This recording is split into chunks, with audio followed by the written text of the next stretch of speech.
থাকবে আমার অনাদিরাদি গোবিন্দ সচ্চিদানন্দ বিগ্রহ পুরুষ পুরাণ কৃষ্ণস্তু স্বয়ং ভগবান। তো আমি যেহেতু প্রথম আসরে এসেছি, দাদা আমারটা আর একটু ছোট করে ফেলেন, অসুবিধা নেই। আমি যেহেতু প্রথম আসরে এসেছি, আমাকে অবশ্যই বৃন্দার ভূমিকায় পাড়ি দিতে হবে। আমি কার ভূমিকায় যাচ্ছি তাহলে? বৃন্দার ভূমিকায়। সত্যে সত্যবতী, ত্রেতায় মালতী, দাপরে বৃন্দা সতী, কলিতে তুলসী। তাহলে চার যুগে হরে কৃষ্ণ আমাদের মাঝে চলে আসছেন আমার শ্রদ্ধেয় দাদা, এই চট্টগ্রামের একজন বিশিষ্ট ধর্মীয় বক্তা এবং সনাতন ধর্মের একজন ধারক এবং বাহক, আমার শ্রদ্ধেয় দাদা শ্রীযুত বাবু সদেশ চক্রবর্তী মহোদয়। দাদা বসেন। আমি কিন্তু আপনার জন্য অপেক্ষা করেছিলাম, ধারাটা কিন্তু নির্বাচিত করে ফেলছে। তো একদিকে থাকবে বৃন্দা, আরেকদিকে থাকবে আমার ভগবান শ্রীকৃষ্ণ। তো আমি যেহেতু প্রথম আসরে এসেছি, আমি বৃন্দার ভূমিকায় যাব। আর আজকে আমার সপক্ষ গায়ক যিনি, বিপক্ষ নয় বলে কেন, এটা কোনো যুদ্ধক্ষেত্র নয় যে সেখানে বিপক্ষ থাকবে। এটা হয়েছে ধর্মক্ষেত্রে, ধর্মক্ষেত্রে কখনো বিপক্ষ থাকতে পারে না। তো আজকে আমার সপক্ষ গায়ক যিনি অতিবর জ্ঞানী গুণী, যাকে আমরা ভালো করে চিনি, যার গান আমরা বেতার এবং টেলিভিশনে শুনি, তিনি অত্যন্ত জ্ঞানী এবং গুণী। যার কাছে রয়েছে কথার খনি, যার কাছে রয়েছে সুরের খনি, যার কাছে রয়েছে ভাষার খনি, বর্তমান আমাদের কবিয়ার জগতের নয়নের মণি। এই চট্টগ্রামের অহংকার, গায়ক জগতের অলংকার, যার নাম বিশিষ্ট কবিয়া শ্রীযুত বাবু সঞ্জয় গান্ধী দাস সরকার। আমিও আপনাকে কৃষ্ণের ভূমিকায় দিয়ে আসর হতে আপনার যুগল কমলে জানাই শত সহস্র নমস্কার। তাহলে আমরা চলে গিয়েছি কোথায়? দাপর যুগে। এটা কিন্তু এখন আমরা কলি যুগে নই, কারণ চিন্তা ছিল কোন যুগ? দাপর যুগে। তো আমি ছোট্ট করে সূচনা করবো। সূচনাটা যদি লম্বা হয়ে যায়, আমার আসরটা কিন্তু দীর্ঘায়িত হয়ে যাবে।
মন্ডলী, তো একটি কথা না বললে নয়, আজকে আমাদের মাঝে একটি চ্যানেল রয়েছে যার নাম হয়েছে সুরের সন্ধ্যা।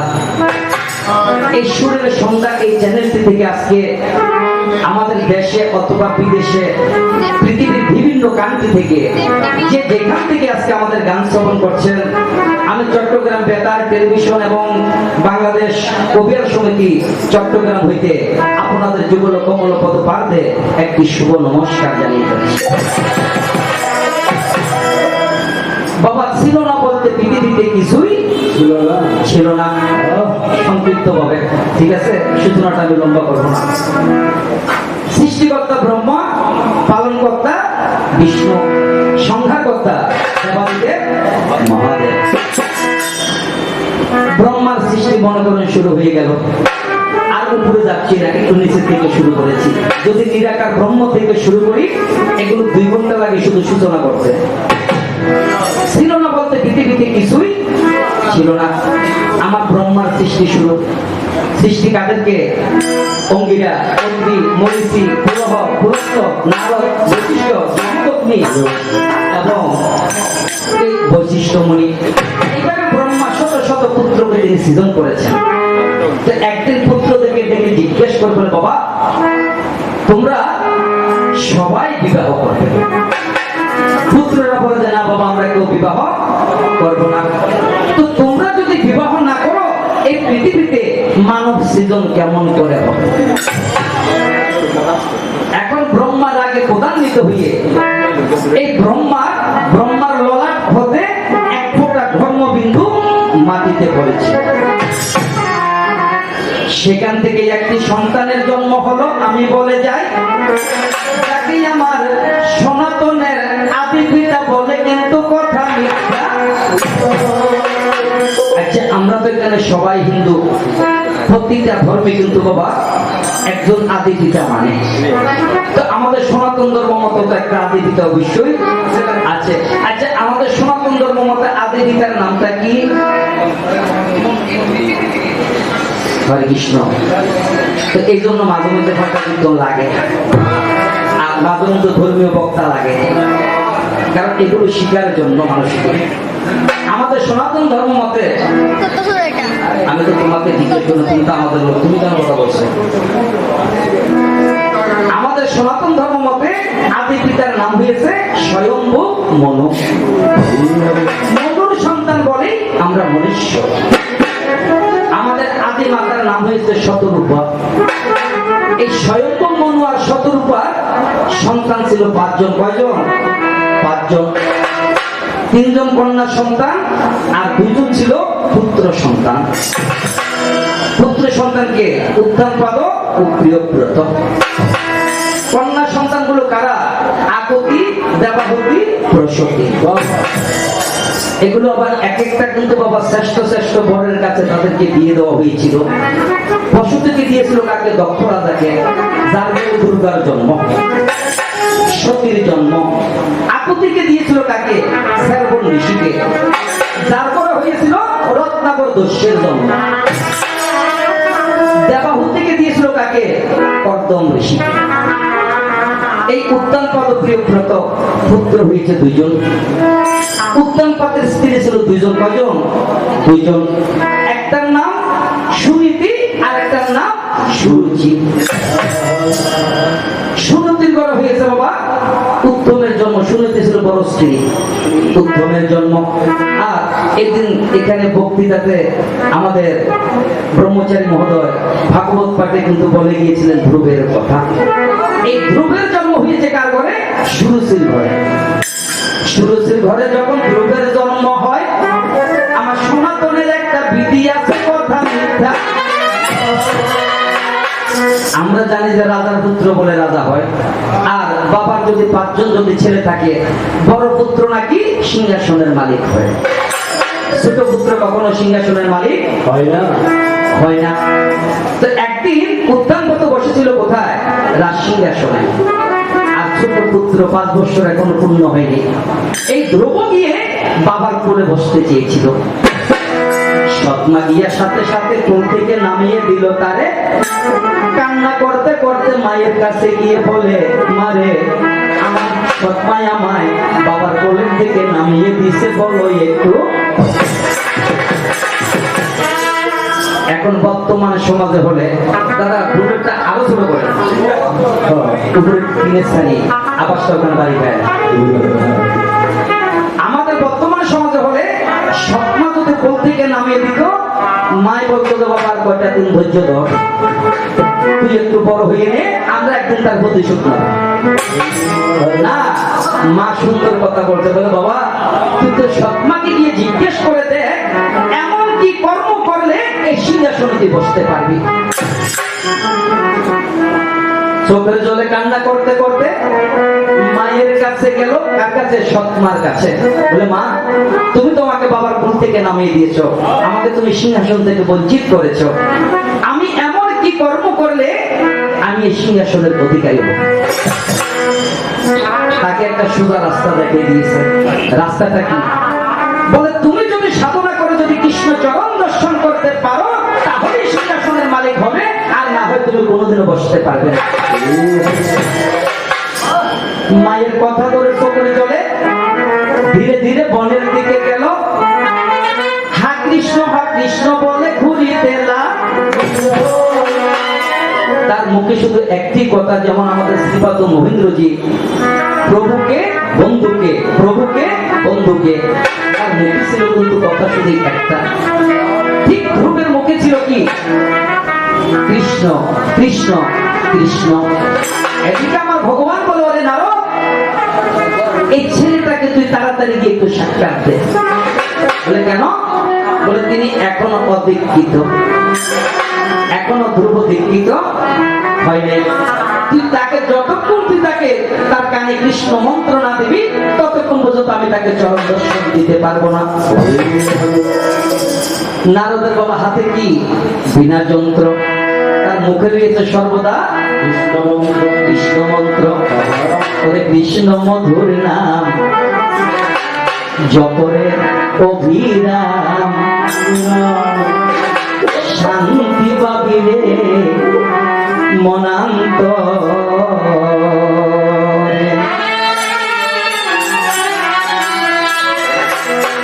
অলিহিতে কৃষ্ণ নাম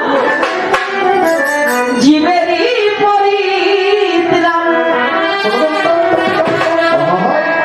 ওরে কলিহিতে কৃষ্ণ নাম জীবেরই পরিত্রাণ।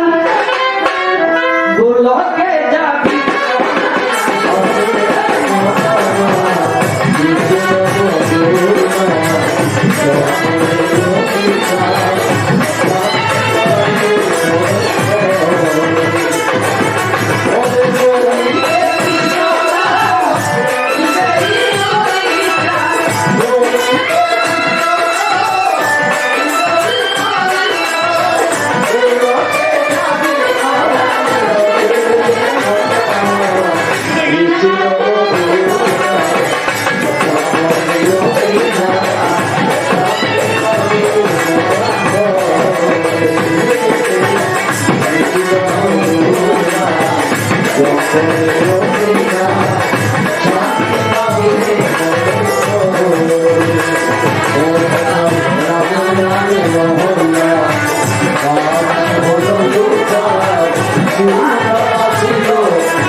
নারদ এসে কাকে?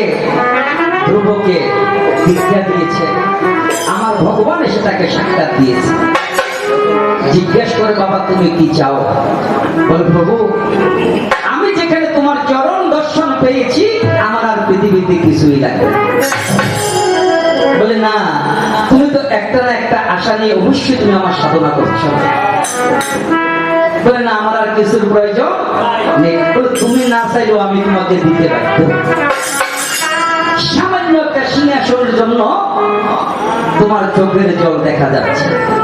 এই ধ্রুব, এই সিংহাসনের প্রয়োজন হবে না, আমি তোমার জন্য একটি ধ্রুব লোক সৃষ্টি করে দেব, যেই সিংহাসনে আর জীবনে কেউ বসতে পারবে না একমাত্র তুমি ছাড়া। এই ধ্রুব আনন্দেতে বাড়িতেই আসিল, পিতার আদেশে ধ্রুব গিয়ে বিয়ে করে। এগুলো দাদা অনেক লম্বা, কারণ বৃন্দার জন্মটা যদি আমি দেখাইতে যাই এগুলো লম্বা কাহিনী। আমি সিঁড়িভাবে নেমে চলে যাচ্ছি। ধ্রুব বিয়ে করেছিল, তারপরে একটি সন্তান আছে, তার নাম ছিল নন্দ শার্বণী। নাম কি? নন্দ শার্বণী। এই নন্দ শার্বণীর একটি সন্তান ছিল যার নাম ছিল কেদাররাজ। এটা হলো ব্রহ্মার 25তম বংশধর। কততম? 25তম বংশধর। তিনি জন্মগ্রহণ করেছিল সত্য যুগে, কিন্তু সন্তান লাভ করেছিল দাপর যুগে। কারণ কি? তাদের ছিল ইচ্ছা মৃত্যু। তাদের কি ছিল? তারা ইচ্ছা মৃত্যু। চাইলে তারা মৃত্যুবরণ করতো, আর না চাইলে লক্ষ লক্ষ বৎসর তারা পৃথিবীতে তারা বেঁচে। এই দাপর যুগ যখন আসিল, একদিন এই কেদাররাজ একটি সন্তানের জন্য বনে গিয়ে বসে বসে সাধনা করছে।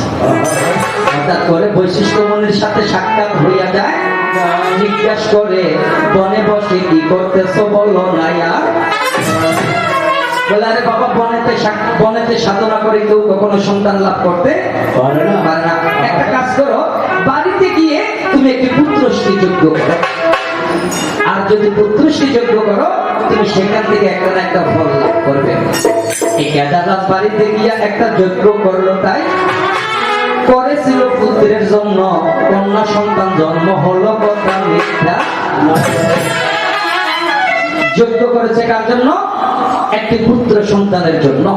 কন্যা সন্তান হওয়ার পিছনে কারণ কি? যেখানে যজ্ঞ হয়, যজ্ঞ দুটি দিক থাকে। একটি হলো নারায়ণের অংশ, আরেকটি হচ্ছে কমলা লক্ষ্মীর অংশ। যদি নারায়ণের অংশ থেকে আসে সেটা হবে পুত্র সন্তান, আর যদি কমলা লক্ষ্মীর অংশ থেকে আসে সেটা হবে কন্যা সন্তান। যজ্ঞ থেকে জন্ম হইয়া বৃন্দাবনে গিয়া সাধনা করিল, যে বনের নাম আজকে কিন্তু বৃন্দাবন বলে ভবে তেজে। এই বৃন্দা জন্মগ্রহণ করে যে বনে গিয়ে তিনি সাধনা করেছিলেন তার নামই হয়েছে আজকে আমাদের মধুর বৃন্দাবন। আমরা যেখানে গিয়ে আমরা প্রতি বছর হোক বা একবার হোক আমরা বৃন্দাবনে গিয়ে আমরা তীর্থ ভ্রমণ করে আসি। এটা ছিল বৃন্দার সাধনার স্থান। বৃন্দার সাধনায় তুষ্ট হইয়া আমার ভগবান তাকে সাক্ষাৎ দিল, তাই কোথায় আছো ভগবান রে, তোমার কাছে কিছু নাহি। আমি আমার ভগবানের কাছে আমি কিছুই চাই না, আমি আমার ভগবানের কাছে শুধু তার চরণ। এই পৃথিবীতে যারা ভগবানের চরণ দর্শন করেছেন তার সাথে আর বড় কিছু পৃথিবীতে হতে পারে না। তাই আমি আজকের গানের সূচনাটা নজরুলের গানের সুরে সুরে করে যাচ্ছি। আর গান আমাদের এই বাংলাদেশের কাজী নজরুল ইসলামের 1250টি গান রয়েছে, তার মধ্যে 960টি গান রয়েছে একমাত্র ভগবান শ্রীকৃষ্ণকে নিয়ে। আমি নজরুলের গানের সুরে সুরেই সূচনা করে যাই। আমি তোমার কাছে কিছুই চাইবো না, শুধু তোমার চরণ, তারপর একটি কষ্ট রেখে বিদায় নিয়ে যাবো। ও গো প্রিয় প্রাণের বহতা তুমি মোরে চরণ সে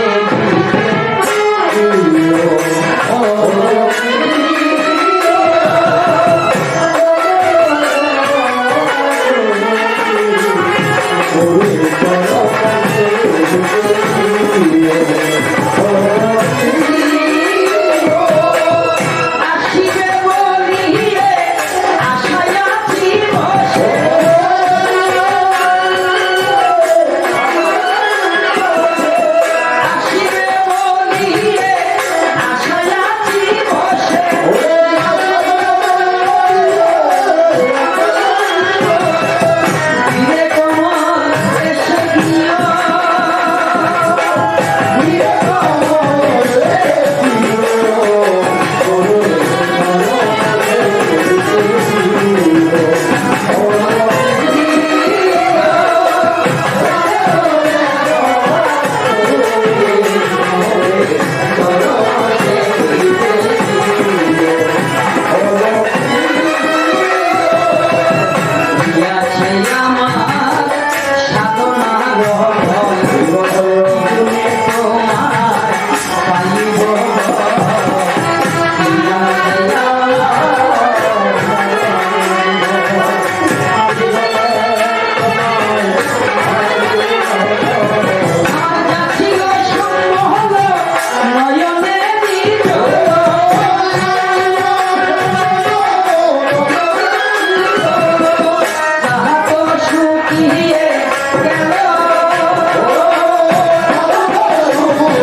শুধু একটি প্রশ্ন, যাতে আসর লম্বা না হয়, এটা রিসিভ করে ফেলে রাখো, তাহলে বুঝবো যে এখানে গান চলে। শুধু একটি প্রশ্ন, বেশির প্রয়োজন নেই। চাই ভগবান এই দাপর যুগে এই পৃথিবীতে এত জায়গা থাকতে, জায়গার তো কোনো অভাব নেই। এই এত জায়গা থাকতে তোমার যখনই মনে চাইতো তুমি কদম বৃক্ষের ডালে বসে বসে কাশি বাজাবে। কেন? আম গাছের অসুবিধা কি ছিল? জাম গাছের অসুবিধা কি ছিল? বেগুন গাছে গেলে অসুবিধা কি ছিল? কিন্তু এত জায়গা থাকতে এই কদম গাছটা কেন তোমার প্রিয় হয়ে গেল? নির্জন নজন মুন্নারে করে বসিয়া কদম ডালে। এখানে চল্লিশ করে দেওয়া শোনা ভাই।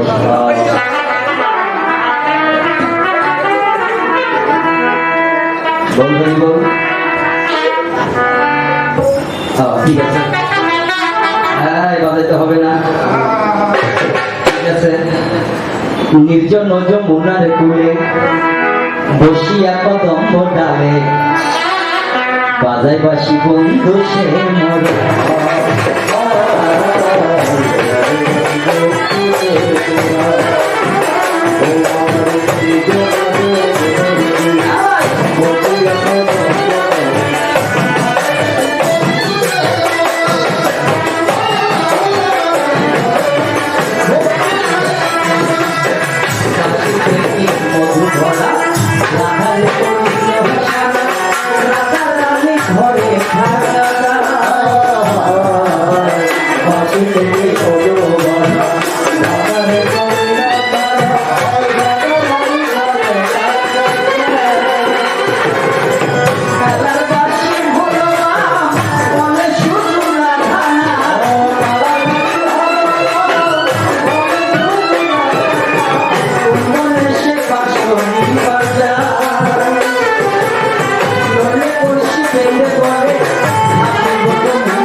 বেশি নলা দিছে বা ওই আন্তরিক তারা বসে তোর মাথার উঠবে কি তারা সুযোগ দেবে। কোনো প্রশ্ন আমার শুধু একটি প্রশ্ন, এই পৃথিবীতে এত বৃক্ষ থাকতে কদম বৃক্ষ কেন তোমার এত প্রিয়? এই কদম বৃক্ষে কি আছে? যদি একটু জানা থাকে বলে বলবেন, আর বেশির দরকার নাই।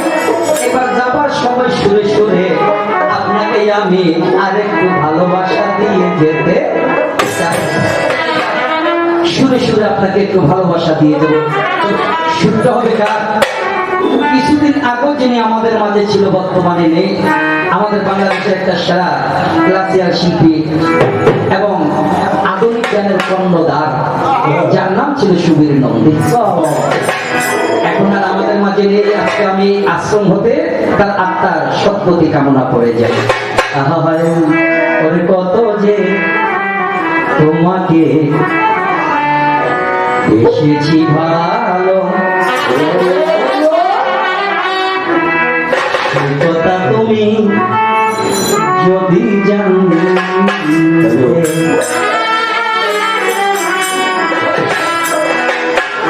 হৃদয় চিরে যদি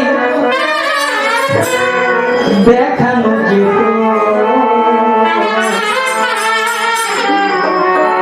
আমি যে তোমার মানতে,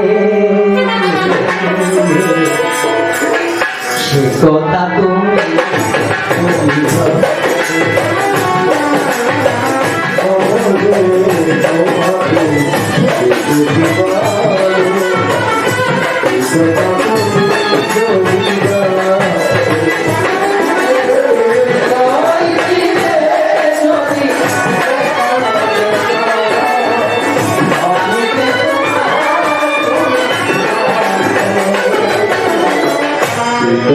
तो